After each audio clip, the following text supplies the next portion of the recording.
Se abre la audiencia. La Corte se reúne hoy para escuchar los alegatos orales de las partes en el caso llamado Disputa Marítima Perú contra Chile. El juez Greenwood se ha recusado de este caso en función de las disposiciones del artículo 17, párrafo 2 de los estatutos de la Corte. Y noto también de entrada que el juez Youssef, por razones que me ha informado, no está en medidas de tomar su puesto aquí entre los jueces.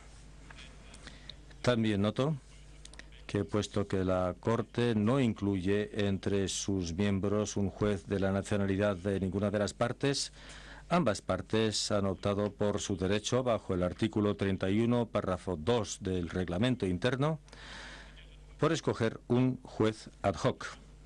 El Perú ha escogido al señor Gilbert Guillaume y Chile ha escogido al señor Francisco Orrego Vicuña.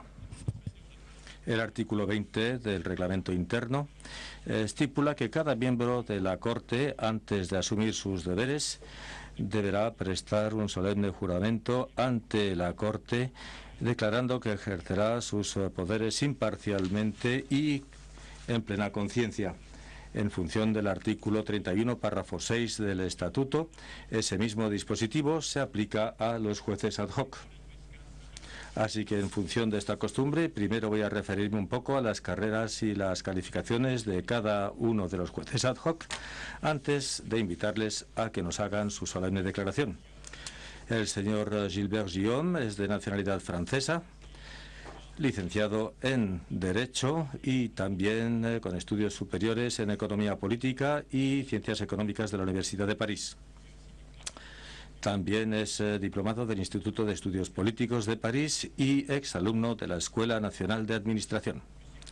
El señor Guillaume es bien conocido por la Corte, puesto que ha sido miembro de la misma desde el año 87 hasta el 2005 y presidente de la Corte desde el 6 de febrero del año 2000 hasta el 5 de febrero del 2003.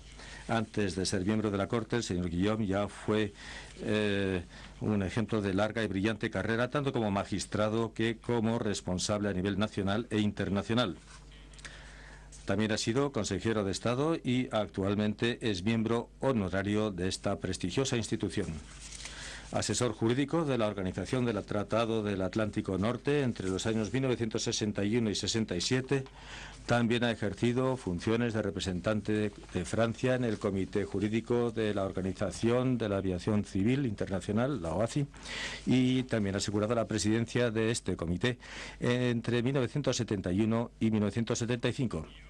El señor Guillaume ha sido director de Asuntos Jurídicos de la Organización para la Cooperación y el Desarrollo Económico y también director de los Asuntos Jurídicos en el Ministerio Francés de Asuntos Exteriores.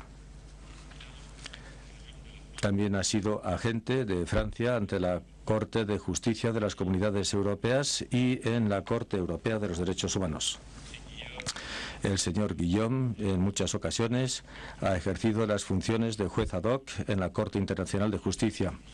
Actualmente funge en función de la interpretación del asunto Templo de Preah Vihear, Camboya contra Tailandia. Y también en respecto a ciertas actividades realizadas por Nicaragua en la región fronteriza, en el caso Costa Rica contra Nicaragua, y en el caso también relativo a la construcción de una carretera en Costa Rica a lo largo del río San Juan, en el caso Nicaragua contra Costa Rica. También es miembro de la Corte Permanente de Arbitraje desde el año 1980 y el señor Guillaume ha fungido como árbitro en un buen número de casos. También es un árbitro para el Centro Internacional para la Resolución de Disputas en Inversión, el CIRDI, y ha también cumplido en varias ocasiones como presidente de los tribunales arbitrales. Él es miembro del Instituto de Derecho Internacional, del cual ha sido vicepresidente y autor de numerosas obras que tratan de una amplia gama de los aspectos del derecho internacional. Y también ha enseñado en la Academia de Derecho Internacional de La Haya. En marzo de 2007, el señor Guillaume fue condecorado con la insignia de honor como miembro del Institut de France en la categoría de Ciencias Morales y Políticas. El señor Francisco Orrego Vicuña, de nacionalidad chilena, es diplomado de la Universidad de Chile y de la Universidad de Londres. Ha disfrutado de una amplia y larga carrera en el derecho internacional y en particular en los mecanismos de resolución de diferendos. El señor Orrego Vicuña es actualmente juez en el Tribunal Administrativo del Fondo Monetario Internacional y antiguo juez del Tribunal Administrativo del Banco Mundial, donde fungió durante 17 años y presidió entre los años 2001 y 2004. Desde el año 1995 ha sido miembro de los paneles de conciliadores y árbitros del Centro Internacional para la Resolución de las Disputas en Inversión, Centro Internacional, el CIRDI. En este sentido, el señor Orrego Vicuña ha actuado como presidente del Tribunal de Arbitraje de ICSID en varios casos, muchos casos, y también es miembro de muchas otras instituciones de arbitraje. Él también ha utilizado su pericia en resolución de disputas al servicio de su país en las negociaciones bilaterales, en mediaciones y también al servicio de la Organización de los Estados Americanos. Conjuntamente con sus actividades en la resolución de disputas, el señor Orrego Vicuña también ha tenido una larga carrera académica en la enseñanza. Es profesor de Derecho Internacional en el Centro Heidelberg para América Latina, también profesor y antiguo director del Instituto de Estudios Internacionales de la Universidad de Chile y ha enseñado el derecho en numerosas instituciones académicas a través del mundo. También ha dado conferencias en la Academia de la Haya para el Derecho Internacional. El señor Orrego Vicuña ha representado a su gobierno en numerosas ocasiones, incluyendo como presidente y vicepresidente de la delegación chilena a la tercera Conferencia de Naciones Unidas sobre el Derecho del Mar. Él es miembro y antiguo presidente del Institut de Droit International y es autor también de numerosas publicaciones en el ámbito del derecho público internacional. En función de lo que dispone la precedencia, artículo 7, párrafo 3 del reglamento de la Corte, quiero invitar al señor Gilbert Guillaume a que nos haga su solemne declaración, tal como lo prescriben los estatutos, y le pido a todos los presentes que tengan a bien levantarse. Señor Guillaume. Gilbert Guillaume es el juez ad hoc.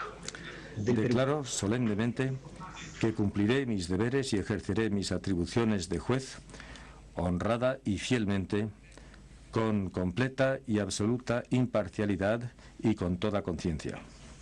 Muchas gracias. Ahora quiero invitar al señor Orrego Vicuña que nos haga la declaración solemne que nos indican los estatutos. Señor Orrego Vicuña.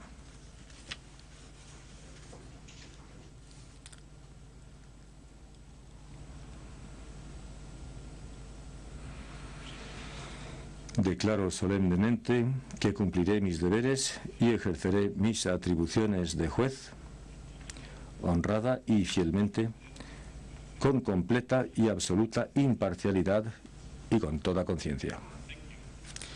Muchas gracias. Por favor, tengan a bien tomar sus asientos.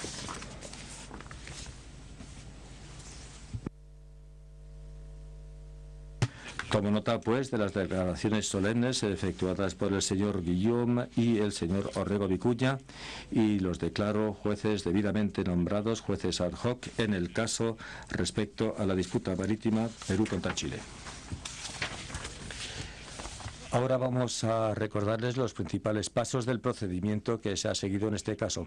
El 16 de enero del 2008, Perú presentó a la Secretaría de la Corte una solicitud de procedimiento contra Chile respecto a la delimitación marítima entre los dos estados en el Océano Pacífico. En su solicitud, Perú fundó la jurisdicción de la Corte en los dispositivos del artículo 31 del Tratado Americano sobre la Resolución Pacífica, firmado el 30 de abril de 1948, también conocido como artículo del Pacto de Bogotá. En función de lo dispuesto con el artículo 40, párrafo 2 de los estatutos de la Corte, la Secretaría inmediatamente comunicó esta solicitud al Gobierno de Chile y en función de lo dispuesto por el párrafo 3 de este artículo, todos los estados con derecho a aparecer ante la Corte fueron notificados de esta solicitud. En función de las instrucciones de la Corte, bajo el artículo 43, párrafo 1 del reglamento de la Corte, la Secretaría dirigió a las partes Estado signatarias del Pacto de Bogotá las notificaciones dispuestas por el artículo 63, párrafo 1 del Estatuto de la Corte o Reglamento Interno, y en función de los dispositivos del artículo 69, párrafo 3 del Reglamento de la Corte, la Secretaría también envió a la Organización de los Estados Americanos una notificación tal como lo dispone el artículo 34, párrafo 3 de los Estatutos de la Corte. La Secretaría transmitió ulteriormente a esta organización copias de los alegatos presentados para este caso y pidió a su secretario general que le informara si la organización quería o no presentar observaciones escritas bajo lo dispuesto por el artículo 69, párrafo 3 del reglamento de la Corte. La OEA indicó que no tenía intención de presentar observaciones en ese sentido. Siguiendo las instrucciones de la Corte, bajo el artículo 43, párrafo 1, el reglamento de la Corte, la Secretaría le dirigió a Ecuador como Estado parte de la Declaración de Santiago de 1952 y del Acuerdo de 1954 sobre la zona fronteriza marítima especial, la notificación que dispone el artículo 63, párrafo 1 de los Estatutos de la Corte. En función de los dispositivos del artículo 69, párrafo 3 del reglamento de la Corte, la Secretaría también le dirigió a la Comisión Permanente para el Pacífico Sur la notificación que dispone el artículo 34, párrafo 3 del Estatuto de la Corte en respecto a la Declaración de 1952 sobre la zona marítima y también en función del Acuerdo de 1954 en respecto de la zona fronteriza marítima especial, y le preguntó a esta organización si tenía intención o no de dar observaciones escritas dentro de lo dispuesto por el artículo 69, párrafo 3 del reglamento de la Corte. La Comisión Permanente indicó, como le indican los estatutos de la Comisión, que su secretaría no estaba empoderada a dar interpretaciones sobre instrumentos internacionales. En una orden con fecha del 31 de marzo del 2008, la Corte fijó las fechas del 20 de marzo de 2009 y 9 de marzo del 2010, respectivamente, como plazos temporales para la presentación del memorial de Perú y el contramemorial de Chile. Esos memoriales fueron presentados dentro de los plazos fijados. Y ulteriormente, en una orden del 27 de abril del 2010, la Corte autorizó la presentación de una respuesta o réplica por Perú y una dupla por Chile, y fijó las fechas del 9 de noviembre del 2010 y 11 de julio del 2011 como plazos respectivos para la presentación de dichos escritos. La respuesta y la dúplica fueron presentadas dentro de los plazos que así se prescribieron. Refiriéndose al artículo 53, párrafo 1 del reglamento de la Corte, los gobiernos de Colombia, Ecuador y Bolivia, respectivamente, pidieron recibir copias de los escritos y los documentos presentados como anexos en este caso. Habiendo tomado en cuenta los puntos de vista de las partes en función de ese artículo, la Corte decidió responder positivamente a cada una de estas solicitudes. Habiendo visto los puntos de vista de las partes, la Corte decidió, en función de lo dispuesto por el artículo 53, párrafo 2 de su reglamento, que las copias de los alegatos y de los documentos anexos serían puestos a disposición del público en el momento de abrir el procedimiento oral. También, en función de la práctica de la Corte, los alegatos sin sus anexos serán colocados en la página web de la Corte a partir de hoy. Tomo nota de la presencia aquí en esta audiencia del ministro de Asuntos Exteriores de Perú, del ministro de Asuntos Exteriores de Chile. Estará presente el día jueves también los agentes, abogados y abogados de ambas partes. En función de los arreglos para la organización del procedimiento que han sido decididos por la Corte, las audiencias incluirán una primera y segura ronda de argumentos orales. La primera ronda de argumentos se iniciará hoy y se concluirá el día viernes 7 de diciembre del 2012. La segunda ronda de argumentos orales se presentará el día martes 11 de diciembre del 2012 y se cerrará el día 14 de diciembre del 2012.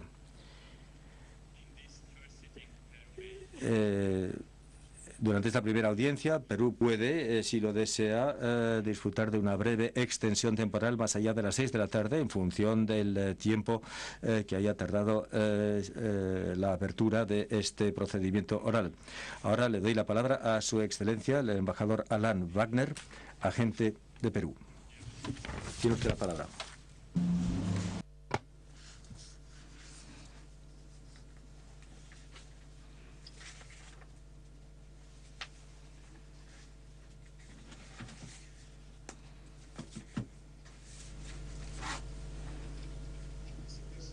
Señor presidente, miembros de la Corte, es para mí un gran honor comparecer ante la Corte Internacional de Justicia en calidad de agente de la República del Perú en la causa del contencioso marítimo entre el Perú y Chile. Esta causa reviste la máxima importancia para el gobierno y el pueblo del Perú. Están en juego los derechos jurídicos fundamentales que el derecho internacional reconoce a un estado costero como es el Perú en cuanto a las zonas marítimas contiguas a sus costas y la delimitación de su frontera marítima con Chile, de forma que se llegue a una solución equitativa. Desde el inicio desearía señalar la admiración del Perú por la aportación que esta Corte ha hecho y continúa haciendo a la solución pacífica de los diferendos y al logro de los objetivos estipulados en la Carta de las Naciones Unidas. La confianza del Perú en la Corte queda demostrada por la declaración de 2003, por la que acepta la jurisdicción obligatoria de la Corte. Como usted mismo, señor presidente, dijo cuando se dirigió a la reunión de alto nivel sobre el Estado de Derecho, el hecho de plantear un diferendo ante la Corte, por lo general, contribuye a reducir las tensiones entre los Estados y, en particular, en aquellas situaciones en las que entran en juego derechos que entran en competencia en relación con la soberanía respecto de zonas marítimas. Esta declaración describe perfectamente el objeto del Perú a la hora de traer esta causa ante la Corte. En este sentido, desearía también manifestar mi admiración por el juez José Luis Bustamante Rivero, ilustre presidente de mi país y una de las personalidades más destacadas de la democracia peruana. Bustamante Rivero fue juez y llegó a ser presidente de esta Corte, donde le cupo una importante función a la hora de contribuir al logro de los objetivos y las metas de la Corte. También fue uno de los padres fundadores de la tesis de las 200 millas marítimas, paso importante en la evolución del moderno derecho del mar. Señor presidente, la causa del Perú ante esta Corte estriba en que la limitación marítima entre el Perú y el Chile nunca se ha delimitado y que en ausencia de tal delimitación esa frontera todavía ha de quedar determinada por su Corte. En contraposición con los alegatos presentados por Chile, no existe ningún tratado y tampoco acuerdo alguno por el que se establezca una frontera marítima entre el Perú y Chile. De hecho, lo que llama la atención en los alegatos de la parte opuesta es que Chile no ha logrado demostrar ni dónde ni cuándo quedó establecido el límite marítimo que esa parte alega. Chile afirma en su dúplica que las partes no han llegado a un acuerdo en cuanto al fundamento jurídico y el carácter de una línea de demarcación que ha existido durante muchos decenios y se ha observado en la práctica bilateral de las partes sin incidentes ni reservas en cuanto a las posiciones. Esto no es cierto. No existe una delimitación marítima preexistente entre las partes, no existe ni una convencional, ni tampoco una dimanante de una línea de facto que jamás haya establecido esta frontera. Con el fin de apreciar por qué el Perú ha instaurado estas actuaciones, es necesario comprender el contexto histórico que dio lugar al actual diferendo. En 1947, Chile publicó una declaración y Perú un decreto supremo respecto de la extensión de su jurisdicción a una distancia de 200 millas desde la costa. Estos instrumentos eran coherentes con las proclamaciones de Truman de 2 años antes y reflejaban el objetivo común de proteger los derechos marítimos de cada uno de los estados cara al aumento en la pesca ballenera y de otras especies extranjeras fuera de sus costas. Ninguno de los documentos se preocupaba de las fronteras laterales con los estados vecinos. Efectivamente, en el Decreto Supremo del Perú de 1947 no se incluía absolutamente nada respecto de una frontera lateral que siguiera un paralelo de latitud ni otra línea cualquiera. En 1952, el Perú, junto con Chile y el Ecuador, firmaron la Declaración de Santiago. Por esta declaración se ponía de manifiesto una política común del Perú, Chile y el Ecuador de cara a la comunidad internacional, destinada a defender y proteger sus recursos vivos marítimos que estaban siendo explotados por grandes flotas balleneras y pesqueras. Por consiguiente, estos 3 estados proclamaron su jurisdicción hasta una distancia mínima de 200 millas marítimas de sus costas. Como la defensa de Perú explicará, la Declaración de Santiago nada tenía que ver con las fronteras laterales. Se ocupaba de la extensión de 200 millas de las zonas marítimas de los 3 estados de cara a las actividades depredadoras, tanto balleneras como de pesca de otras especies por parte de flotas extranjeras. A pesar de ello, Chile declara que, mediante el punto 4 de la Declaración de Santiago, las partes delimitaron su frontera marítima. Sin embargo, el punto 4 solamente se ocupa de los derechos marítimos correspondientes a las islas. En el punto 4 no se delimitaban las fronteras marítimas entre el Perú y Chile, ni entre el Perú y el Ecuador. Simplemente se declaraba por ese punto que cuando había islas situadas dentro de las 200 millas marítimas de la zona marítima general de otro de los estados signatarios, la zona marítima de tales islas se vería delimitada por el paralelo de latitud correspondiente al punto final de la frontera terrestre de los 2 estados. Esta situación existe únicamente en el caso del Perú y el Ecuador debido a la existencia de islas próximas a sus costas. E incluso con respecto a la situación entre el Perú y el Ecuador, sus fronteras marítimas no se vieron delimitadas por la Declaración de Santiago, que solamente establecía un principio general que se habría de aplicar eventualmente en el supuesto de las islas. Fue delimitado con arreglo a un acuerdo específico formalizado por un intercambio de notas que tuvo lugar en mayo de 2011. Chile es plenamente consciente de que el significado ordinario de la Declaración de Santiago no apoya su reivindicación de que las partes acordaron en aquel momento en cuanto a una frontera marítima para todos los fines que se extendía hasta las 200 millas. Por consiguiente, ha intentado reforzar su argumentación en cuanto a la existencia de una frontera delimitada por la Declaración de Santiago, recurriendo a la conducta subsiguiente de las partes, incluido el acuerdo de 1954 respecto de una zona marítima fronteriza especial para la vigilancia de la pesca con el fin de evitar fricción entre sus correspondientes comunidades pesqueras y al establecimiento de faros costeros en 1968-69 para fines de proporcionar orientación a los pescadores artesanales de cabotaje.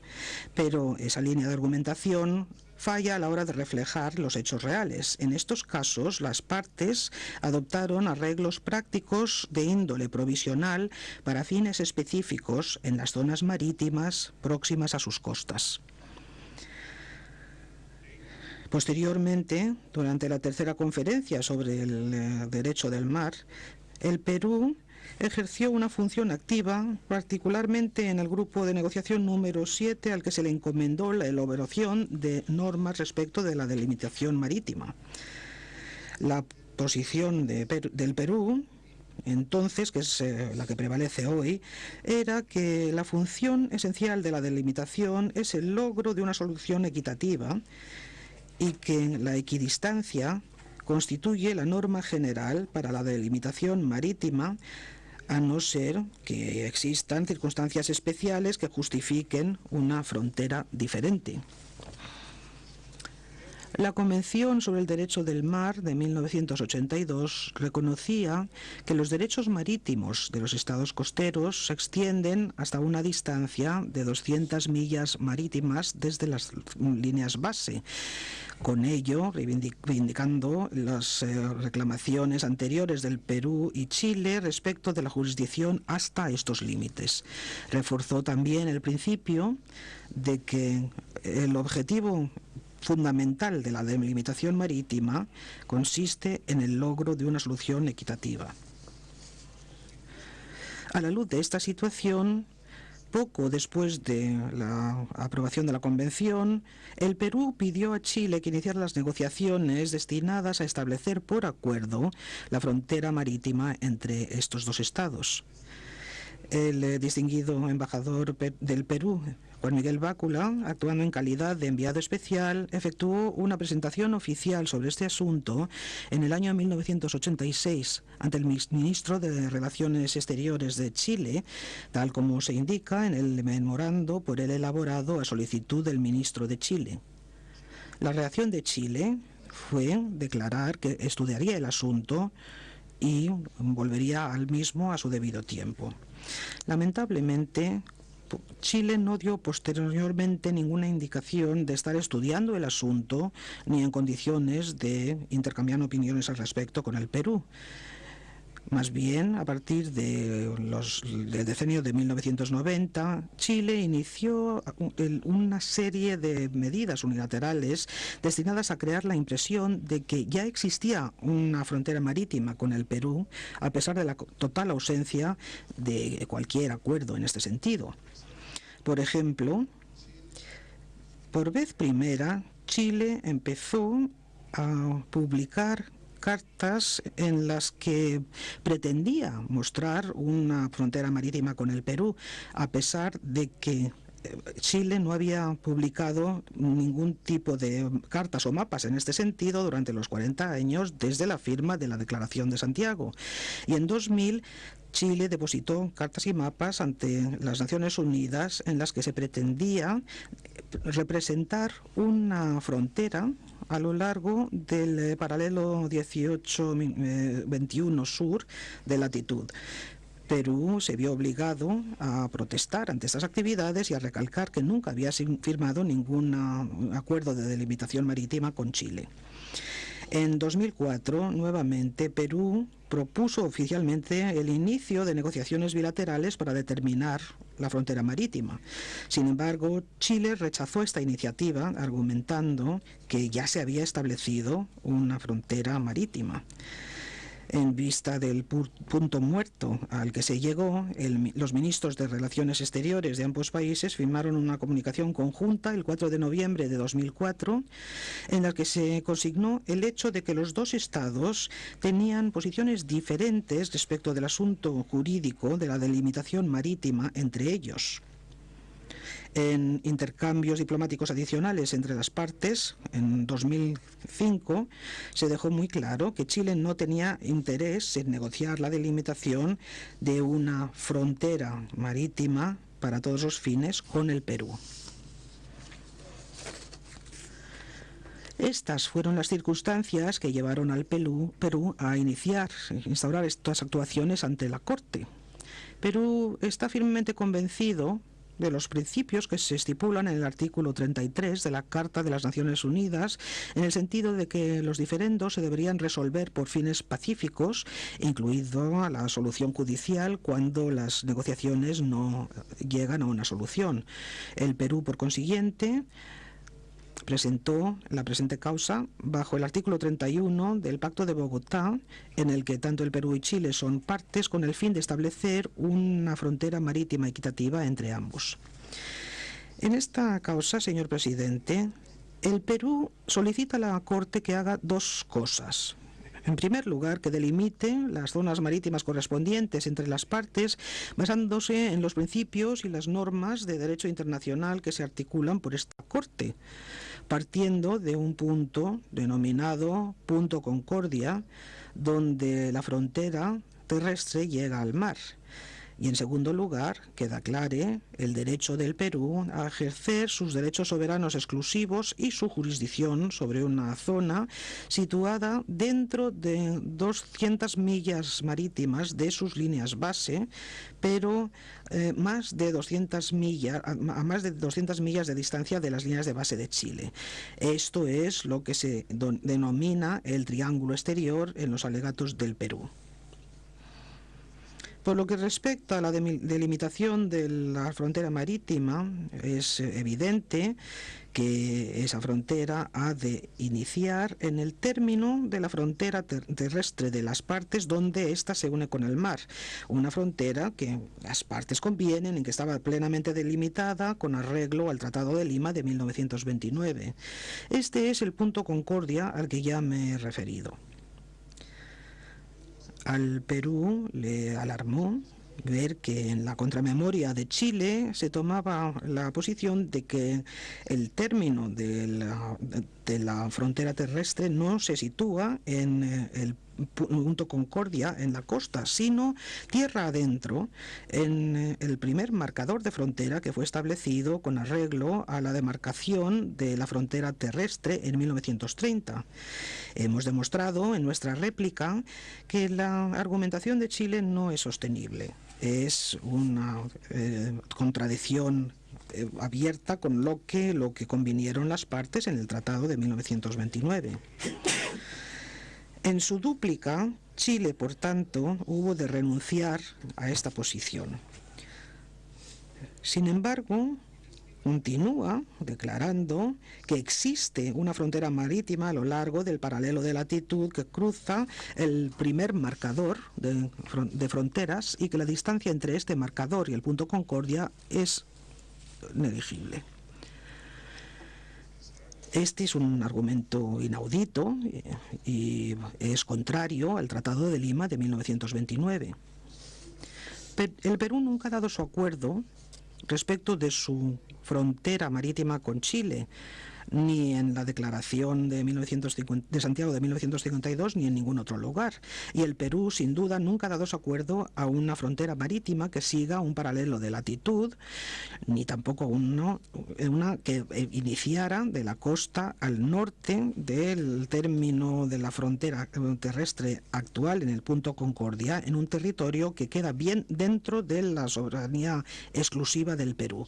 Sin embargo, esa sería la conclusión de la posición de Chile.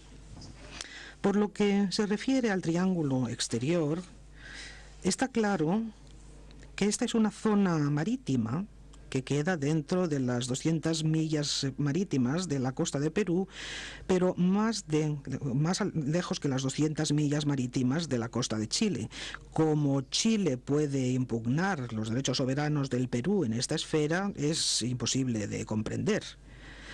La ley del derecho del mar moderno reconoce a todo Estado costero el derecho a ejercer derechos soberanos y jurisdicción en las zonas marítimas adyacentes a sus costas hasta una distancia de 200 millas marítimas. Ninguna de las declaraciones en contrario de Chile puede negar estos derechos que le incumben a Perú. Señor presidente, en nombre del Gobierno del Perú, deseo que conste oficialmente el compromiso del Perú para con el derecho del mar moderno, tal como se refleja en la Convención de las Naciones Unidas sobre el derecho del mar de 1982. La Constitución del Perú de 1893, su derecho nacional y la práctica del Perú están plenamente acordes con el derecho del mar contemporáneo. El término dominio marítimo, que se emplea en nuestra Constitución, se aplica de una forma coherente con las zonas marítimas estipuladas en la Convención de 1982. La Constitución hace referencia expresa a la libertad de comunicación internacional. Es decir, el Perú acepta y aplica las normas del derecho del mar internacional consuetudinario tal como se refleja en la Convención.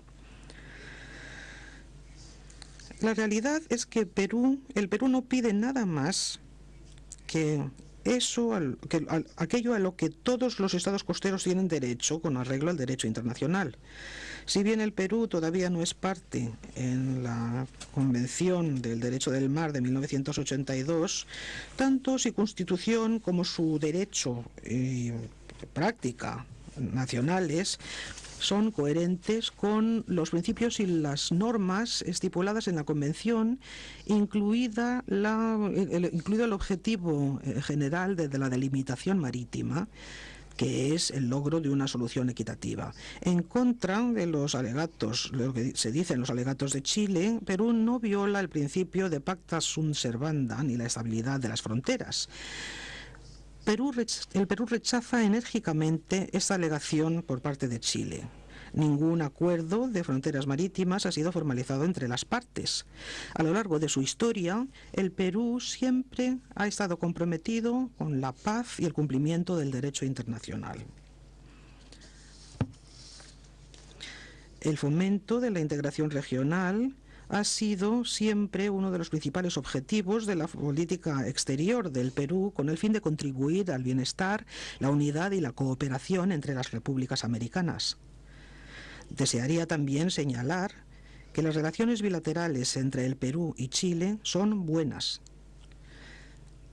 Hay un creciente flujo comercial y de inversiones entre nuestros dos países. Miles de peruanos se han establecido en Chile y miles de chilenos cruzan la frontera todos los días para obtener bienes y servicios del Perú. Ambos países participan activamente y de consumo en todos los procesos de integración regional y de cooperación en América Latina. Perú confía en que la decisión dictada por esta distinguida Corte resolverá el último tema fronterizo que todavía existe entre Perú y Chile, permitiendo a nuestros dos países disfrutar de un futuro común de paz y bienestar para nuestros pueblos. Señor presidente, miembros de la Corte, los alegatos verbales del Perú en esta primera ronda se organizarán como sigue. Esta tarde, el profesor Alain Pelé comenzará presentando una visión general del caso del Perú. A continuación tomará la palabra el señor Rodman Pandi, quien explicará la posición del Perú respecto de la frontera marítima con el fin de lograr una solución equitativa en esta causa. Esto va en línea con lo que pedimos que la Corte determine. Los letrados explicarán a continuación por qué la aseveración por parte de Chile de que ya existe una frontera marítima entre ambas partes no tiene fundamentos ni de hecho ni de derecho, así como la naturaleza totalmente inequitativa de la línea que ellos plantean. El profesor Tulio Treves comenzará poniendo los documentos de Chile y del Perú de 1947 y la Declaración de Santiago de 1952 en perspectiva, examinando estos instrumentos a la ley del derecho del mar, tal como existía en ese momento. Sir Michael Wood, acto seguido, se ocupará del hecho de que Chile se ha basado en documentos y actos previos a la Declaración de Santiago.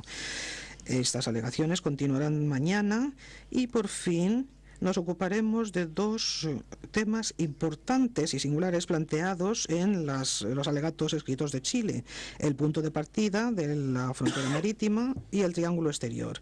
Señor presidente, miembros de la Corte, con esto termino mi presentación y respetuosamente solicitaría, señor presidente, que se llame al estrado al profesor Alain Pelé. Muchas gracias por su atención.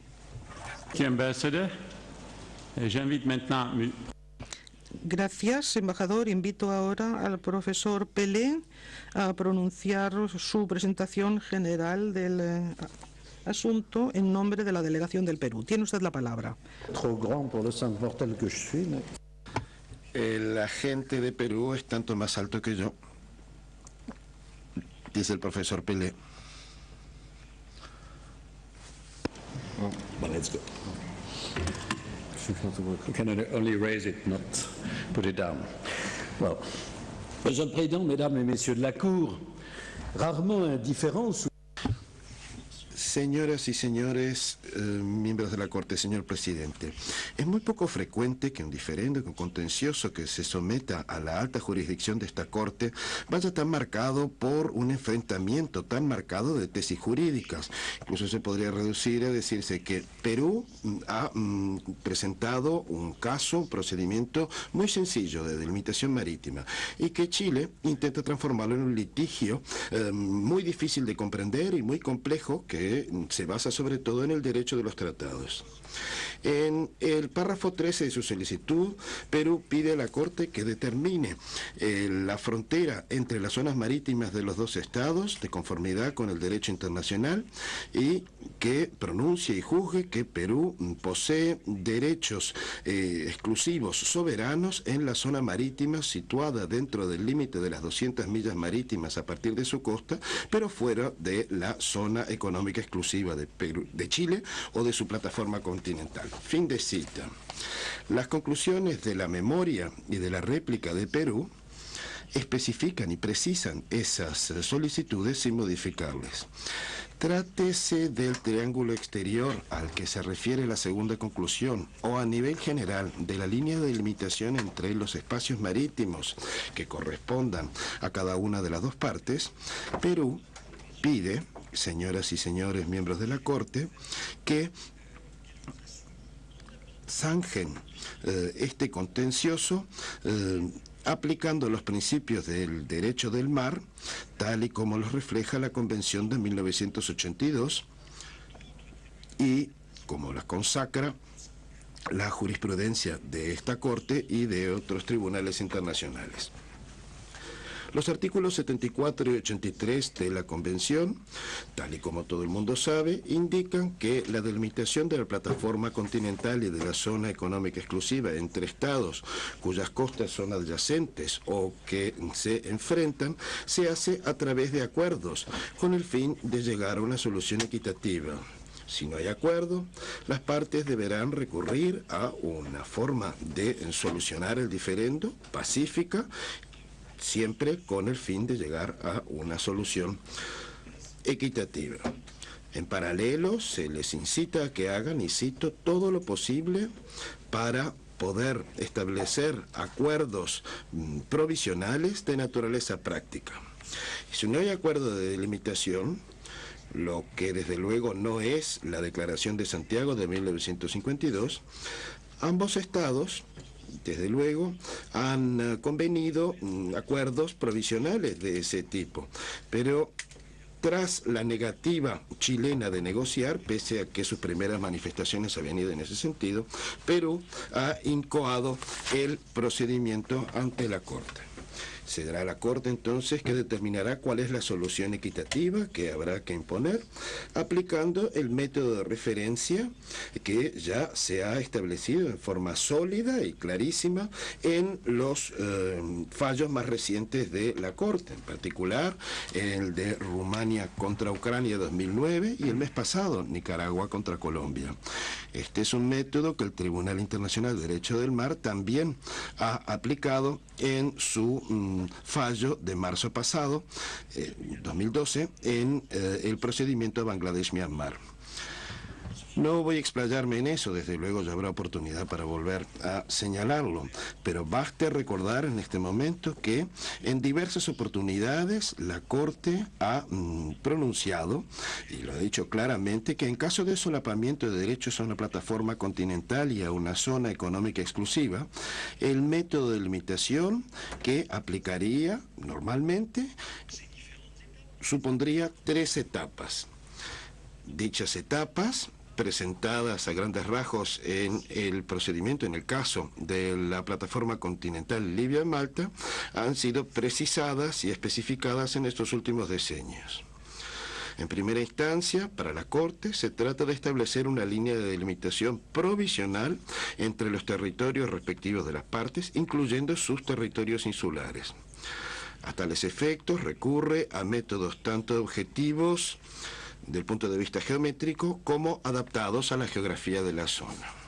Dicha tarea consiste en determinar una línea de equidistancia cuando las costas de que se trata son adyacentes, o una línea media entre ambas costas cuando ambas se enfrentan, a menos que, tanto en un caso como en el otro, haya razones imperiosas que hagan inviable esta posibilidad. En la segunda etapa, para la Corte, se trata de determinar si existen circunstancias pertinentes que pudiesen llevar a un ajuste o un traslado de la línea de equidistancia, de la línea media provisional, con el fin de llegar a un resultado equitativo. La tercera y última etapa para la Corte consiste en verificar si la línea, tal y como ha sido ajustada o si ha sido trasladada, tiene como consecuencia el crear una desproporción pronunciada entre los espacios marítimos atribuidos a cada una de las partes en la zona en cuestión, en relación con la longitud de las costas respectivas. Todas estas citas, que han sido extraídas sobre todo de la causa Nicaragua contra Colombia, y que tienen sus equivalentes en Rumania contra Ucrania y en muchas otras causas, todos estos ejemplos de pronunciamientos de la Corte describen, yo creo de manera sucinta pero suficiente, el método de referencia que actualmente se llama método de equidistancia y circunstancias pertinentes. Es jurídicamente vinculante tanto para las partes como para la Corte y permite determinar la línea de delimitación marítima correspondiente a la solución equitativa que exigen tanto los artículos 74 y 83 del Convenio de Montego Bay como el derecho consuetudinario. En este caso, no hay ninguna razón imperiosa que obste a que se recurra a una línea de equidistancia que de hecho se corresponde para casi exactamente a una línea bisectriz trazada en el ángulo que forma la costa adyacente de ambos estados a partir del punto en que terminan sus respectivas fronteras terrestres. Tampoco hay circunstancia especial o pertinente que imponga una modificación de la línea de equidistancia en la segunda etapa. Y esa línea no solamente nos lleva a una desproporción marcada entre las longitudes respectivas de las costas pertinentes y los espacios repartidos de esa manera, sino que además lleva a un reparto prácticamente igual de los espacios en que se solapan ambos estados, cuyas costas pertinentes son casi exactamente iguales.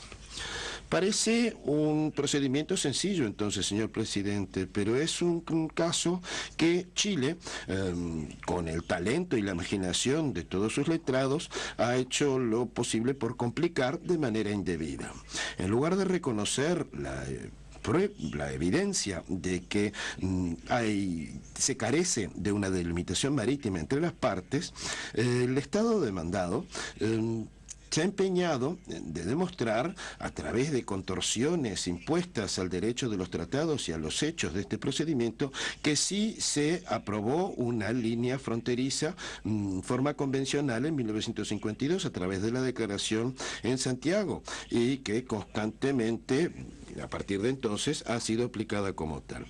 Este trato singular que Chile hace sufrir al derecho convencional se manifiesta, en primer lugar, por la forma insólita en que entiende que ha de aplicarse o que esta Corte debe interpretar el Tratado de Lima de 1929 y el informe final de la Comisión de Demarcación de 21 de julio de 1930.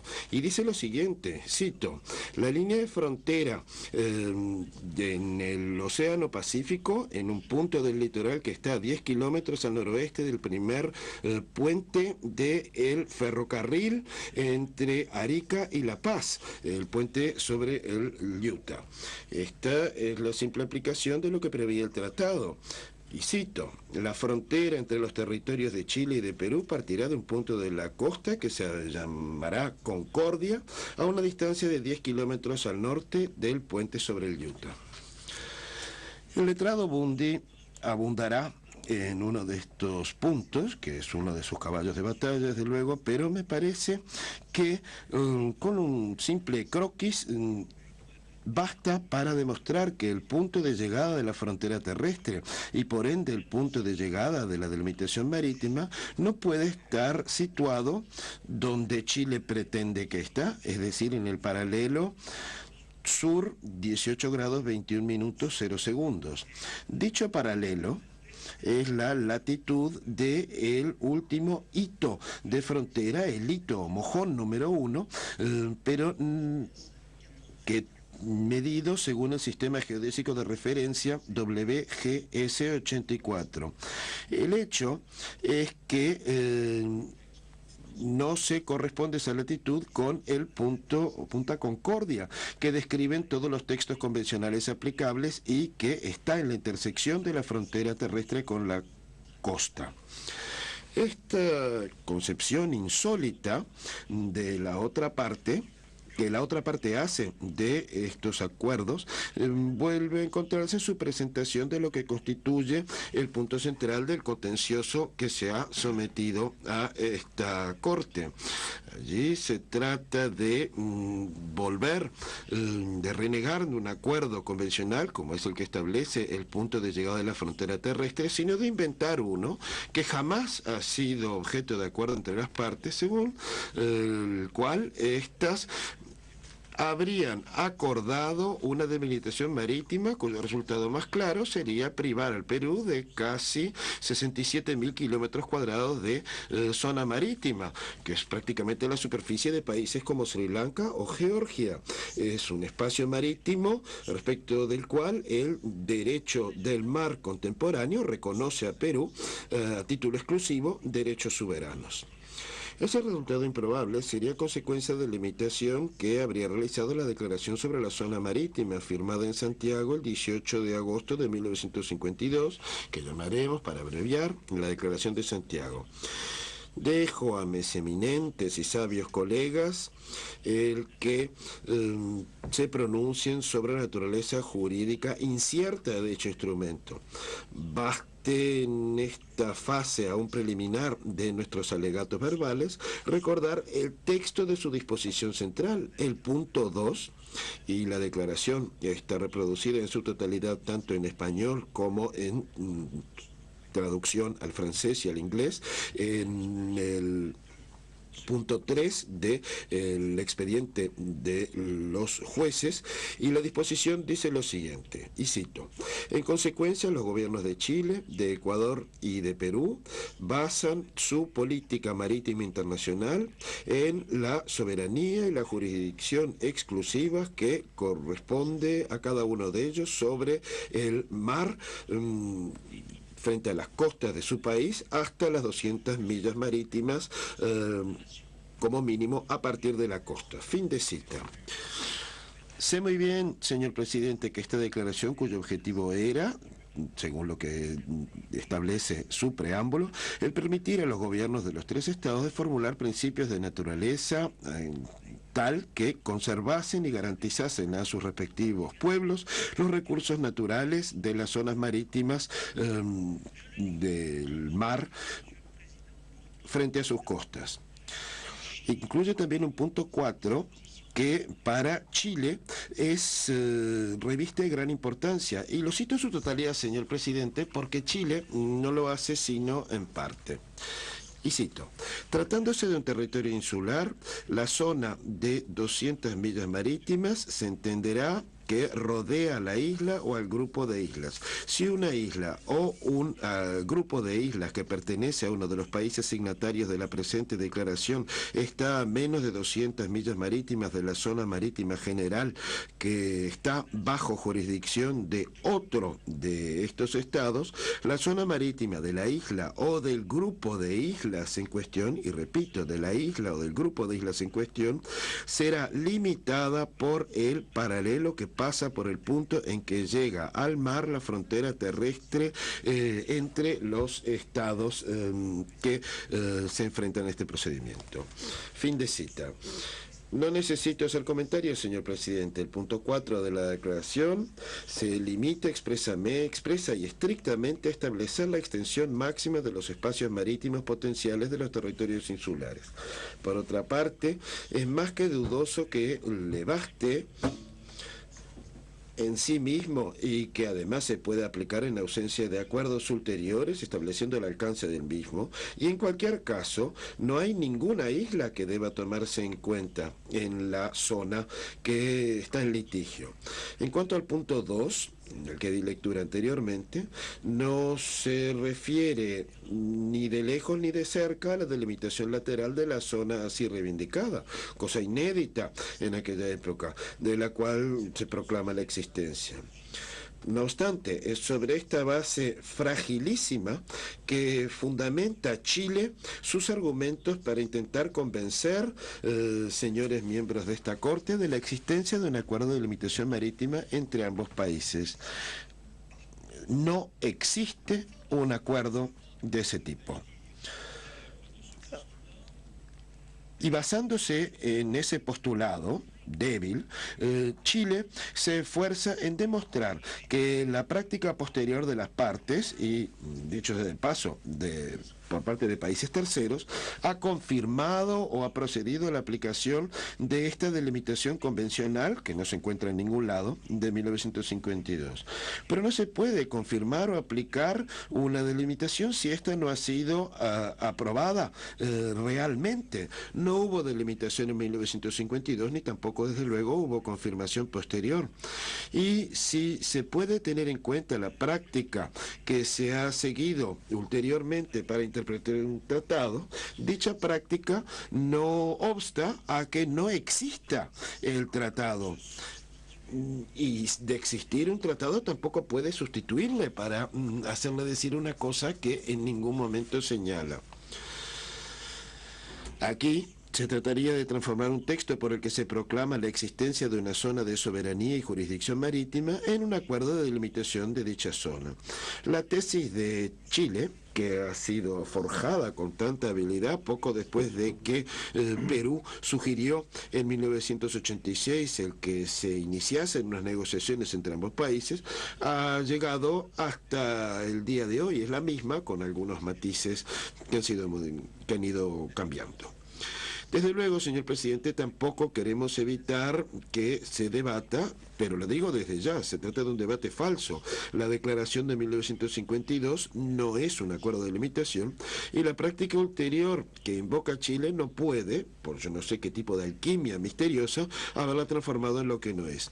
Sí es cierto que a partir de 1952 ambos países han convenido, han acordado una serie de instrumentos de naturaleza práctica para reglamentar a título provisional ciertas actividades en la zona en litigio, o más bien, en general, en ciertas partes de la zona en litigio. Pero dichas disposiciones en la mayoría de los casos se limitaban a las zonas más cercanas a las costas y a las zonas inmediatas, excluyendo el fondo del mar y el subsuelo. Dichos acuerdos sectoriales y provisionales no pretendían establecer una frontera marítima ni polivalente ni permanente, muy contrariamente a lo que pretende Chile. ¿Y qué frontera, señor presidente? Se trata de una frontera, como ya dije, que reduce la zona marítima sobre la que el Perú tiene derecho de ejercer derechos soberanos en casi 67.000 kilómetros cuadrados. Se trata de una frontera que amputa radicalmente el acceso de Perú al mar libre, una frontera que impide a Perú de proyectar sus derechos soberanos y su jurisdicción tanto hacia alta mar como se lo permita el derecho internacional, y en nombre del cual Chile pretende, además, privar a Perú de sus derechos exclusivos en una zona en la que Chile no puede reivindicar derecho alguno. Y todo ello, señor presidente, sobre la base de una serie de indicadores que han presentado tan hábilmente los letrados y consultores de Chile, pero que ni en forma aislada ni en su conjunto pueda constituir prueba convincente del acuerdo de limitación del que habla el Estado demandado. Ustedes lo han dicho clarísimamente, señores miembros de la Corte, y cito el fallo de 2007, Nicaragua-Honduras: el establecimiento de una frontera marítima permanente es una cuestión de gran importancia y no puede presumirse fácilmente la existencia de un acuerdo. Fin de cita. Todo este embrollo de argucias jurídicas que presenta Chile va incluso más allá de la zona marítima de la que quiere apropiarse a expensas de los derechos peruanos, con su pretensión de negar a Perú la jurisdicción y los derechos soberanos que le corresponden en lo que hemos llamado el Triángulo Exterior. Aquí, una vez más, Chile complica en forma indebida unos datos y hechos jurídicos muy sencillos. Los derechos que le cuestiona a Perú son inherentes, por lo menos en lo que se refiere a la plataforma continental. Y tratándose de las aguas correspondientes, el derecho del Estado costero es exclusivo. En cualquier manera, y en este caso, Perú ha proclamado su soberanía y su jurisdicción sobre la totalidad de esta zona y de sus recursos. En definitiva, se trataría de llegar a la conclusión, la consecuencia lógica de la conclusión principal de Perú, que se refiere a trazar una frontera marítima entre los dos países siguiendo la línea de equidistancia, ya que se trata de dos estados cuyas costas son adyacentes, no es que estén una frente a la otra, línea que se prolongaría hasta una distancia de 200 millas marítimas, a partir de las cuales se mide la amplitud del mar territorial. Ambos estados han proclamado sus derechos soberanos, que reconoce el derecho internacional. Sí es cierto que sin plantear formalmente excepción o decir que no puede ser de recibo, Chile ha en su contramemoria acusado a Perú de que Perú ha solicitado a la Corte que amplíe su dominio marítimo, lo que contravendría lo que autorizan los artículos 74 y 83 del Convenio de Montego Bay. Tal y como nosotros lo hemos señalado en nuestra réplica, para formular dicho argumento, Chile se ve obligado a deformar la conclusión de Perú, que no pide a la Corte que consacre este concepto de dominio marítimo, expresión que en ningún momento se cita en los escritos peruanos, sino más bien de reconocer formalmente sus derechos soberanos y su jurisdicción en la zona de las 200 millas marítimas, de conformidad con las reglas contemporáneas del derecho del mar.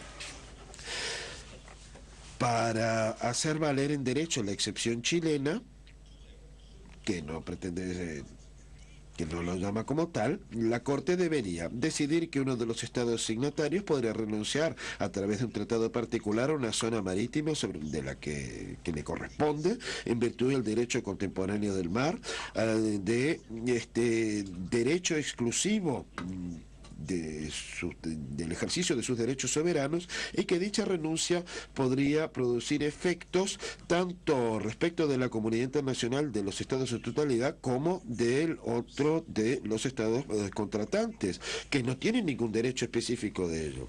Y en segundo lugar, aceptar que la Declaración de Santiago pudiese contradecir las disposiciones de los artículos 74 y 83 de la Convención de 1982, en virtud del cual ambas partes convienen reconocer que han de reflejar el derecho habitual o consuetudinario, y que dicha declaración ha privado a Perú de los derechos inherentes que le corresponden según el derecho del mar contemporáneo. Tal posición no haría más que plantear enormes dudas respecto de la validez de dicho instrumento, en la que la parte demandada basa todas sus esperanzas en la presente causa. Sin duda, habiéndose dado cuenta de que manteniendo esta pseudoexcepción, Chile arriesgaría muchísimo el que no beneficiarse en absoluto, ha renunciado a volver a plantearla en su dúplica.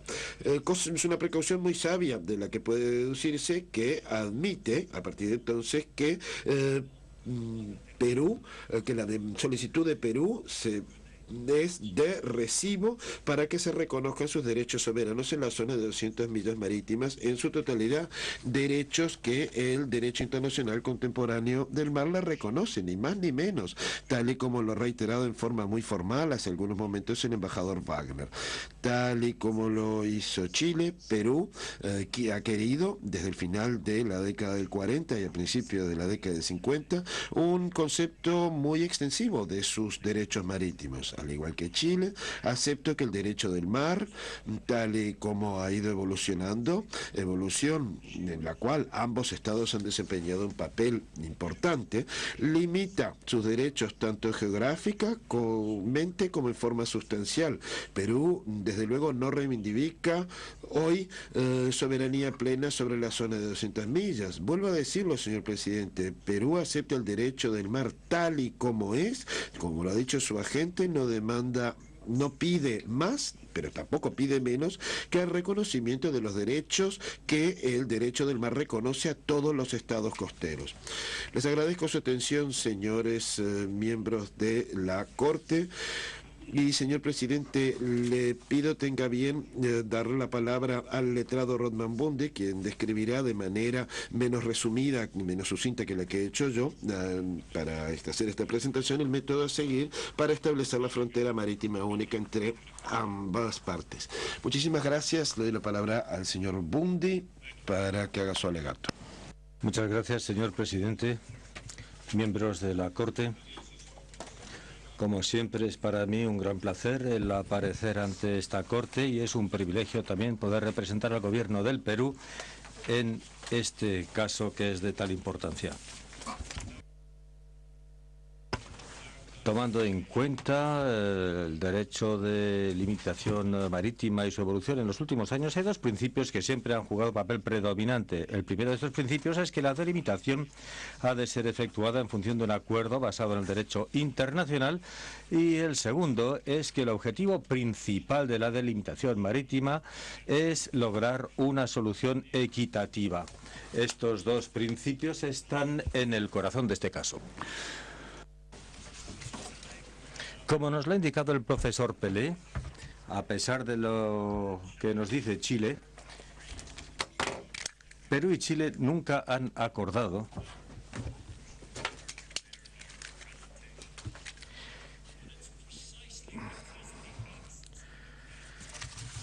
y es precisamente debido a la ausencia de una frontera marítima que Perú ha pedido que se inicie este procedimiento donde se pide a esta Corte que determine la trayectoria de la frontera basándose en el derecho internacional. Y es aquí que el segundo principio al que me referí entra en juego. El principio de que el objeto principal de la delimitación marítima es buscar una solución equitativa. Debido a que este principio es tan necesario para entender los principales principios que se han suscitado en este caso, nosotros pensamos que será útil para la Corte si Perú nos ilustra su posición sobre la delimitación a los principios de esta primera ronda. Así que mi tarea aquí esta tarde, señor presidente, miembros de la Corte, es explicar cómo los principios y reglas del derecho internacional se aplican a las circunstancias geográficas que caracterizan este caso, para así lograr una solución realmente equitativa. Y como espero poderles demostrar, este caso nos presenta entonces un ejemplo académico casi de una frontera delimitada en base a la equidistancia y el hecho de que también produce un resultado equitativo. Empezamos entonces con el principio jurídico aplicable, puesto que Perú no es un signatario del convenio de la Ley del Mar del 82, la frontera debe ser determinada en función del derecho consuetudinario internacional. Y puedo asegurar a la Corte de que no tengo intención de explayarme sobre el derecho de delimitación marítima. Y se lo digo esto por 3 razones. Primero, porque Perú nos ha descrito los principios pertinentes y reglamentos en su memorial, así que no hay necesidad de repetirlo. Segundo, porque Chile tampoco impugna ninguno de estos principios en sus escritos. Y ya veremos qué es lo que dice ante la Corte el resto de la semana. Y en tercer lugar, debido a que es esta Corte la que ha contribuido principalmente al corpus de derecho internacional sobre la delimitación bien establecido en un fallo hace 2 semanas en el caso de Nicaragua-Colombia, es apenas necesario que yo revise ante la Corte su jurisprudencia de manera detallada. Y en todo caso, mi colega el profesor Pelé ya les ha destacado los puntos esenciales. Así que simplemente quiero recordar, como ha dicho la Corte recientemente en el caso Nicaragua-Colombia y en el caso Black Sea, que cuando se le pide a la Corte delimitar la plataforma continental y la zona económica exclusiva, la Corte hace esto trabajando en 3 fases. La primera es el establecimiento de una línea media o equidistante entre los territorios de las partes. Segundo, toma en cuenta si hay circunstancias pertinentes que requieren un ajuste a esta línea media o equidistante para lograr un resultado equitativo. Y en tercer lugar, se ha realizado una evaluación de la línea resultante de estos 2 primeros pasos para verificar que no se propone o produce un resultado desproporcionado. Este mismo enfoque ha sido adoptado por el Tribunal Internacional de Derecho del Mar en el caso reciente Bangladesh-Myanmar este año. Y este es un enfoque que se adapta perfectamente, idealmente diría yo, para lograr una solución equitativa en el caso que nos ocupa. Como el profesor Preves nos explicará mañana, a través de la tercera Conferencia de Naciones Unidas sobre el Derecho del Mar, Perú adoptó la misma posición básica. La posición de Perú en aquel entonces, como lo es hoy, es que el objetivo de la delimitación marítima es lograr una solución equitativa y que, en ausencia de circunstancias especiales, las zonas marítimas entre estados adyacentes ha de delimitarse por medio de una línea media o equidistante. Eso fue, en efecto, una cita casi de la regla de circunstancias pertinentes y equidistantes en lo relativo a la delimitación marítima. Pues bien, habiéndoles esbozado el procedimiento legal que se aplica a la delimitación, pasemos ahora al contexto geográfico dentro del cual se principian estos principios y reglas.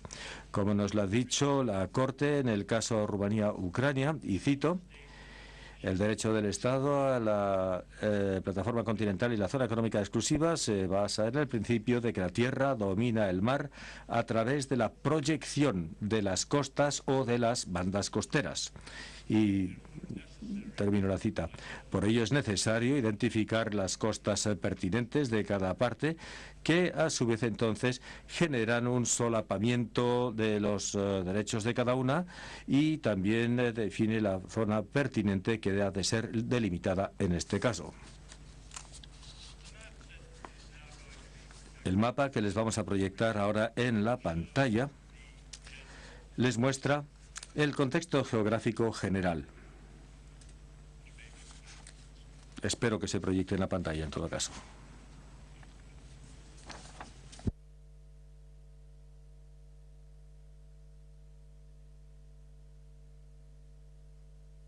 Bueno, sufro de ciertas limitaciones, presidente, puesto que a veces la imagen pues es más elocuente que la palabra.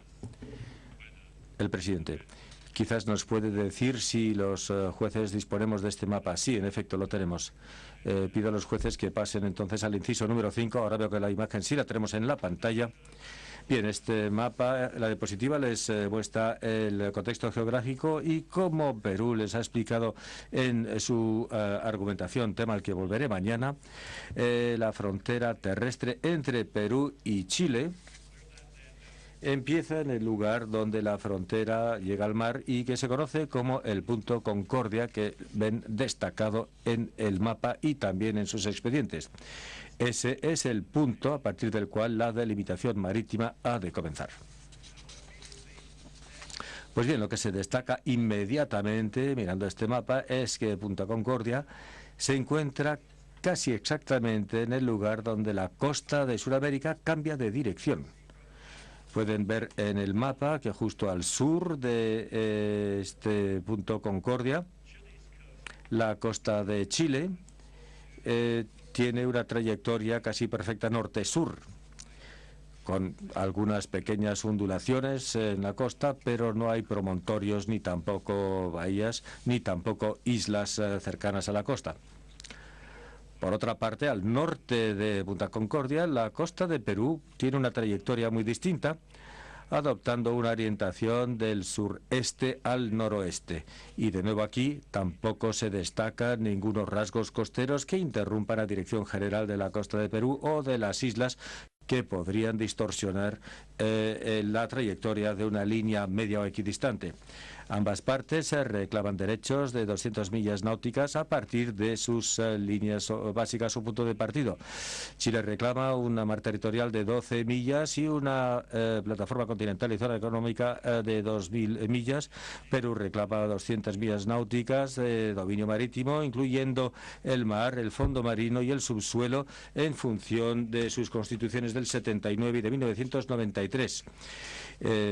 Cosa que, como nos recordó el agente de Perú esta tarde, Perú aplica de manera acorde con el estatus jurídico de estas zonas, tal como actualmente está consagrado en el derecho internacional.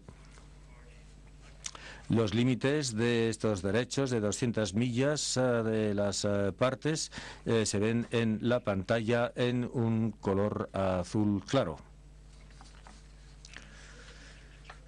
Con miras a determinar las costas pertinentes de las partes y la zona pertinente, conviene recordar la declaración de la Corte en el caso Rumanía-Ucrania, que fue citado con aprobación en el caso Nicaragua-Colombia recientemente, y les recuerdo.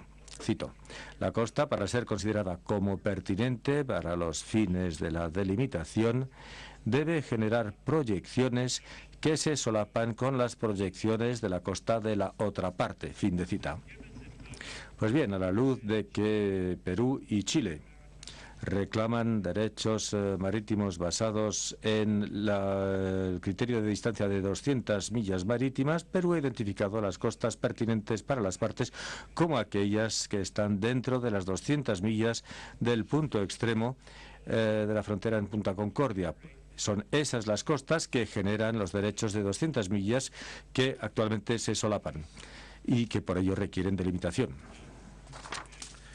Pues bien, podrán ver entonces en sus expedientes el mapa. De nuevo, el sistema no funciona, pero en principio lo que quería era proyectar el mapa en la pantalla. Es el mapa que ilustra las costas. Espero que lo puedan ver en todo caso en el inciso 5 de sus documentos. La costa pertinente de Chile se extiende a 200 millas hacia el sur del punto Concordia, como ven en su expediente, hacia un lugar llamado Punta Arenas, que está en la proximidad de un lugar llamado Antofagasta, en el lado chileno, a 200 millas más abajo de su costa. La costa de Perú se extiende a 200 millas en dirección noroeste de Punta Concordia a la vecindad de Punta Pescadores. Así que la base para identificar estas costas pertinentes que se proyectan a la zona por delimitar me permiten entonces pasar directamente a esta zona pertinente de la que hablo. La zona pertinente, como lo describió la Corte en el caso Nicaragua-Colombia, y cito: incluye aquella parte del espacio marítimo en que los derechos potenciales de las partes se solapan. Fin de cita. Esa parte del espacio marítimo donde los derechos potenciales de las partes se solapan. Pues bien, esta zona de derechos solapados, derechos potenciales solapados, está circunscrita por arcos de 200 millas náuticas dibujados de los puntos más próximos de la costa de cada parte. Y como ven en la pantalla, Chile no puede tener derecho marítimo más allá del arco de 200 millas que está aquí definido en verde en el mapa.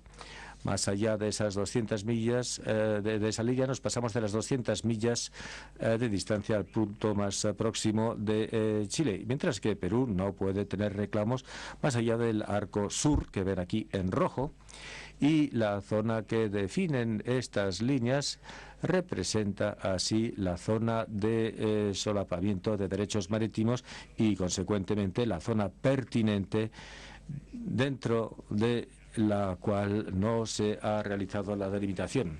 Esa zona en color azul claro, cada punto en esa zona cae dentro de 200 millas de las costas de ambas partes y por ello solapamiento de derechos. Bien, habiendo identificado las costas pertinentes de las partes y la zona pertinente, el paso siguiente es el trazado de la línea, del punto de partida de la línea de equidistancia. Por supuesto, la identificación de la trayectoria de esta línea depende de los puntos de partida que se utilicen para el trazado de dicha línea. En algunos casos ese tema puede ser controvertido, sobre todo cuando tenemos un sistema de líneas básicas derechas o cuando tenemos presencia de pequeñas islas o elevaciones distintas durante la marea baja, etcétera. Pero en el caso actual no tenemos estas complicaciones. No tenemos estas complicaciones. Las costas de ambas partes, en el lugar donde la tierra se encuentra con el mar, son relativamente planas. Ninguna parte ha adoptado el sistema de línea básica directa. Y tampoco hay islas que puedan distorsionar la trayectoria de la línea media si se utilizaran como puntos de partida. El siguiente mapa que ven en la pantalla nos muestra la trayectoria de la línea y los puntos que se han utilizado para calcular esa línea. Lo tienen en el CISO 7 de sus expedientes. La línea empieza en Punta Concordia, donde la frontera terrestre se encuentra con el mar y se extiende generalmente en una dirección oeste-suroeste hasta el límite de 200 millas náuticas a la cual tiene derecho cada parte. Las coordenadas de los distintos puntos de inflexión en la línea de equidistancia o línea media han sido facilitados por Perú aquí y también los ven en el mapa en la página 224 del Memorial de Perú. El hecho de que la línea media no tenga puntos de inflexión agudos y que sigue más o menos la misma trayectoria durante su curso se debe a la naturaleza relativamente plana o lisa de cada parte en la zona pertinente. Me refiero de nuevo a la línea media.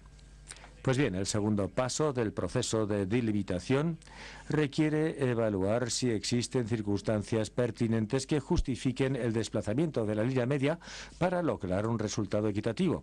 Y en este sentido, la jurisprudencia deja claro que la concentración principal de la Corte es si existen factores geográficos que constituyen circunstancias pertinentes potenciales, en particular en aquellos casos donde pueda haber delimitación tanto de la plataforma continental como de la zona económica exclusiva.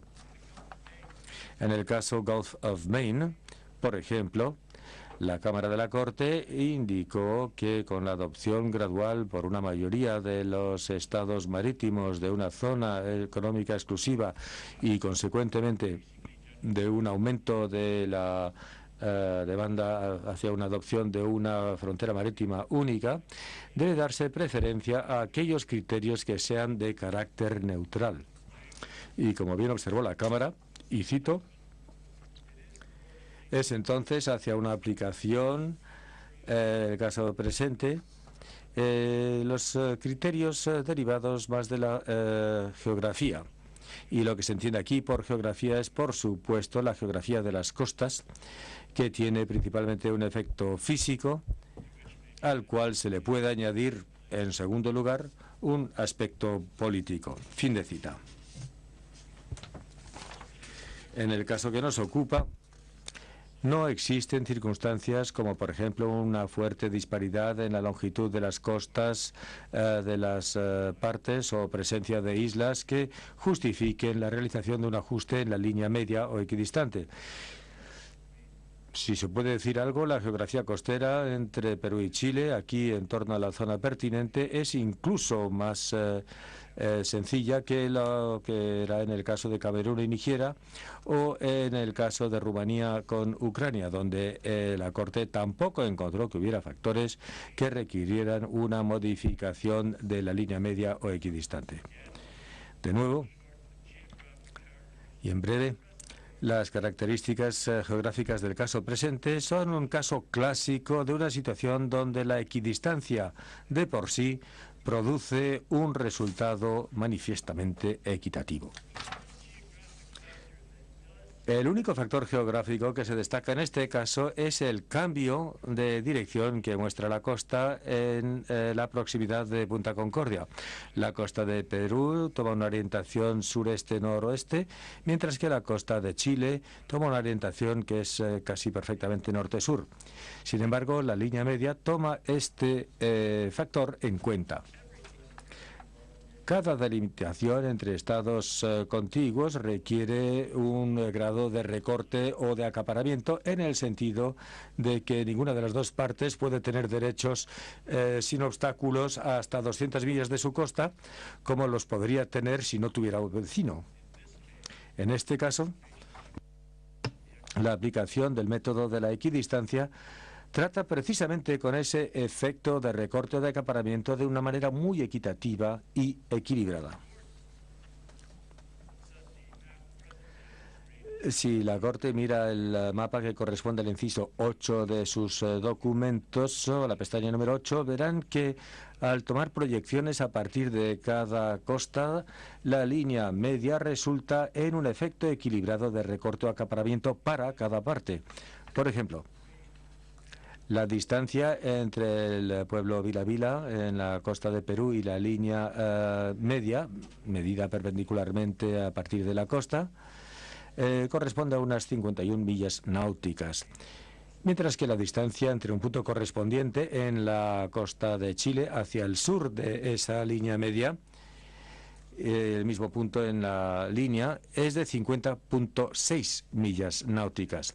Similarmente, la distancia entre el pueblo de Hilo, en la costa de Perú, y la línea media es de 168.7 millas náuticas, mientras que la distancia con respecto al punto correspondiente a la costa chilena, el mismo punto en la línea media, es de 170.8 millas náuticas. Y esto lo muestra el mapa en varias ocasiones. Pues bien, como el profesor Prosper Veil nos lo dice en su libro Reflexiones sobre la delimitación marítima, es solamente en esas situaciones especiales que requieren correcciones. Y le cito: la equidistancia permite que la delimitación se fije la distancia máxima de ambos estados y así se evita cualquier amputación excesiva de sus proyecciones marítimas. Fin de cita. Y eso es precisamente lo que hace la equidistancia aquí. Es exactamente la situación que conocemos aquí. La equidistancia produce un resultado equitativo ya de por sí, sin necesidad del menor ajuste. No hay otros factores pertinentes que justifiquen el desplazamiento de la línea media provisional, tal como se había considerado y generalmente rechazado en los demás casos. Diría yo que la naturaleza equitativa de la línea equidistante se confirma si la comparamos al aplicar el método de bisección costera basado en las direcciones generales de las costas de ambas partes.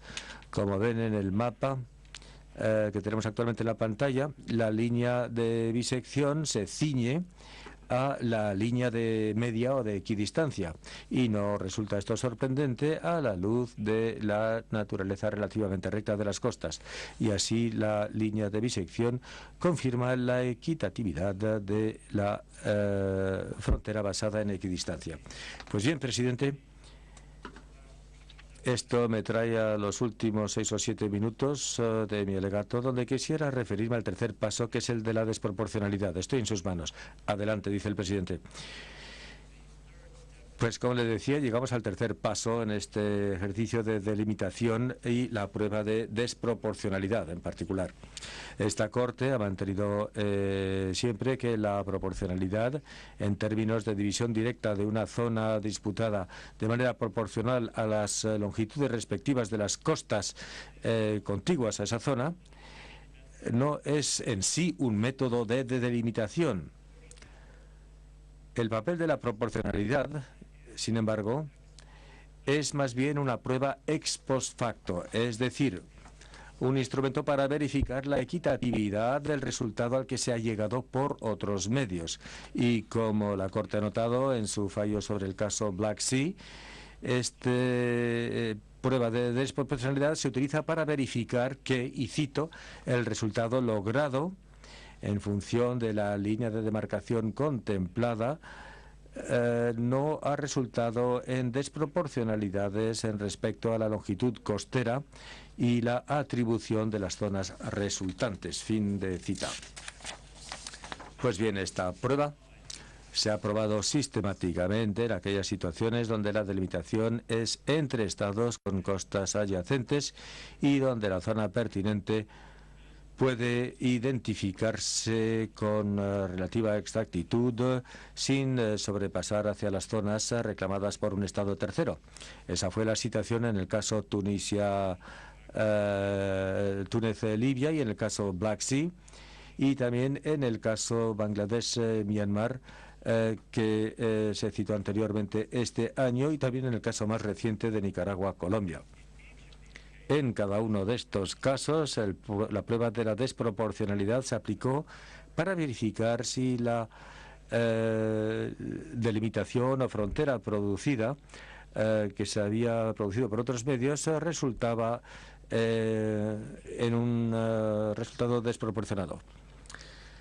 En el caso presente, la geografía costera de las partes es tal que la prueba de desproporcionalidad no solamente se puede aplicar fácilmente, sino que debe ser aplicada para comprobar la equitatividad de los reclamos de cada parte. La delimitación es, en efecto, entre partes con costas adyacentes. Se limita también a una zona bien definida del litoral occidental de América del Sur, donde la zona pertinente se puede identificar con un alto grado de precisión. No hay estados terceros contiguos a la zona cuyos intereses podrían verse afectados por la Corte. La proporcionalidad o desproporcionalidad, en efecto, es una prueba que corresponde perfectamente a esta situación. Bien, entonces en la pantalla tiene la imagen que está en la pestaña 10 de sus expedientes y que ilustra la posición producida por una línea de frontera calculada en base a la equidistancia. La zona pertinente aquí la tienen en color morado. Como les he explicado, esta es la zona dentro de las cuales las partes tienen derechos de 200 millas que están solapados. Las costas pertinentes son las que les he descrito hace unos minutos.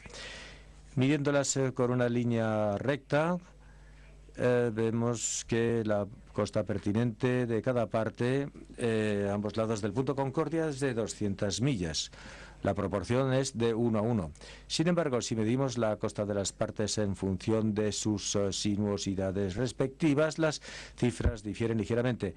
La costa pertinente de Perú es de 475 kilómetros de largo, mientras que la de Chile es de 446 kilómetros, lo cual nos da una relación de longitud costera de 1,06 a 1, ligeramente a favor de Perú. Como ven en el mapa, la línea de equidistancia divide la zona pertinente en dos, las zonas que también tienen una relación de 1,06 a 1. Esto no es algo que nos hemos inventado, esto es lo que produce la geografía en esta situación, debido a la naturaleza relativamente simple de las zonas costeras de cada parte. Y esta relación de 1,06 a 1 es una relación insignificante. Y yo diría que lo que queda claro aquí es que la línea de equidistancia, sin el menor cuestionamiento, satisface la prueba de desproporcionalidad y produce, en efecto, un resultado equitativo. Señor presidente, distinguidos jueces, uno de los aspectos más sorprendentes de los alegatos escritos de Chile es que no impugnan lo que les estoy diciendo. Chile no ha contestado, por ejemplo, la discusión por Perú de los principios y reglas de la delimitación marítima que se aplican bajo el derecho consuetudinario internacional. Chile tampoco ha expresado desacuerdo con la descripción que da Perú de las costas pertinentes para fines de delimitación. Tampoco ha dicho ni una palabra acerca de la manera en que Perú ha calculado la línea de equidistancia, ni tampoco Chile ha contradicho la demostración efectuada por Perú en el sentido de que no hay circunstancias pertinentes que justifiquen la realización de un ajuste a esa línea. Tampoco Chile ha contradecido el hecho de que la línea de equidistancia no cumpla la prueba de desproporcionalidad o que ésta no resulte en una solución equitativa. La totalidad del caso, tal como lo presenta Chile, se basa en la idea de que las partes ya habían delimitado su frontera marítima en función de un paralelo por medio de la Declaración de Santiago de 1952. Y eso es algo que probaré yo, simplemente no es el caso. Y lo que añadiría además es que si la teoría de Chile, según la cual existe una frontera preexistente entre las partes que delimita tanto el fondo marino como el subsuelo y la columna de agua, y si esa teoría está equivocada, lo cual es el caso, Chile no nos ofrece ninguna alternativa aquí ante la Corte. Y no cabe la menor duda de que esto claramente ilustra una estrategia de litigio deliberado por parte de nuestros adversarios. Chile no quiere ni siquiera entablar las discusiones con Perú porque no quiere concentrar la atención en los verdaderos temas de este caso, por temor a que esto desvíe la atención del único argumento que tiene, que es un argumento erróneo, según el cual ya existe una frontera. Pues bien, eso es lo que Chile ha escogido. Pero al mismo tiempo, Chile está plenamente consciente del hecho de que una línea de equidistancia produce evidentemente un resultado equitativo entre las costas pertinentes de las partes, mientras que el reclamo que presenta en respecto al paralelo muy claramente no produce ese resultado. Eso es una cuestión de la que tratará el profesor Pelé cuando regresemos mañana. Señor presidente, miembros de la Corte, habiéndoles expuesto la justificación por la línea de delimitación reclamada por Perú, quiero darles las gracias por su atención y por su paciencia, y después de la pausa habitual le daremos la palabra al profesor Treves. Muchas gracias. Muchas gracias. Levantamos la sesión durante 20 minutos y nos volvemos a reunir a las 5 en punto.